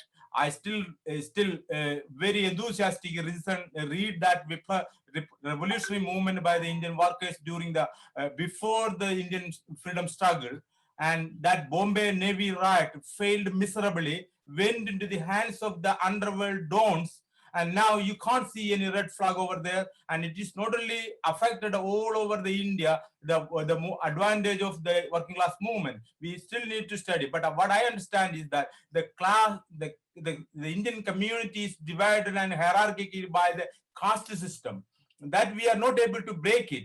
As Karl Marx predicted, the society need to go through this certain stages to making a breeding ground for the socialist movement. And that breeding ground yet to make it. We only be able to grow up wherever there is an industrial clusters, wherever the city have greater level of divide, haves and have-nots. And apart from the Kerala and Tamil Nadu, Kerala and Punjab and Andhra Pradesh and West Bengal, we got the inroads into the peasants and farmers, that we admit that we again failed to make it the momentum of that freedom struggle, independence era continue to this modern era. But this struggle have enthusiasm to the people and given a new energy to the working class people. You might remember that 1 year ago there was a farmers strike from the walk from the Maharashtra villages to the Bombay, that was organized by the Communist Party, and it was really given an energy. I think that was the energy behind this farmer struggle. So when this farmer struggle came into the forefront of the Indian new Indian talking box, then it was a greater attraction get from all across the people, from celebrity to the peasant people, particularly in the social media era. Everyone sharing the pictures of the farmers walking barefooted. When they reached the Bombay, the blood bleeding feet are everywhere, and that picture of enough to spread the message across the people. Thank you, Roger Silverman, for your update. And still, I think you will correct the history. Thank you. Thank you, Suga. Since I said Suga was going to be the last speaker, I've had two more indications of speakers. So the comrades who indicated, that's Felicity and Santana, of course, can make the contribution, but can you limit it to 5 minutes maximum? And if it goes beyond that, have a little bell to remind you. So we said we'd finish at 6. So if we take 2 further contributions of 5 minutes each, that'll fit in fine. And then a few words of summary before the meeting ends. We're going to return to this topic. There's no question whatever. We'll have to return to this topic, particularly some of the points that Suga raised as well. They have to be discussed and filled out in discussion. We also need to take stock and to focus on solidarity actions with regard to the points that Nodeep raised. We should note her influence in the video and her strong position in the Indian labour movement. So we have lots to return to, lots to discuss, and we can't do justice in the time remaining. So the 2 final speakers, first Felicity, then Santana, and an absolute maximum 5 minutes each. Okay, Felicity. Thanks. I won't take very long at all. I want to send, greetings to Nodeep. It is so moving to hear what she's saying, and she shows such courage. And can she take back, greetings from organised working women in this country to for her struggle, and tell us, whichever way she can, how best we can offer her solidarity. It echoes the struggles of generations of women, and so well done to her for what she's doing, and to her comrades, to her sisters and comrades. Lovely to hear she was following in the footsteps of her mother in her work. So if we're coming up to International Women's Day, there will be meetings, so many meetings, nationally and internationally, on the issue of International Women's Day. International Women's Day is a working class women's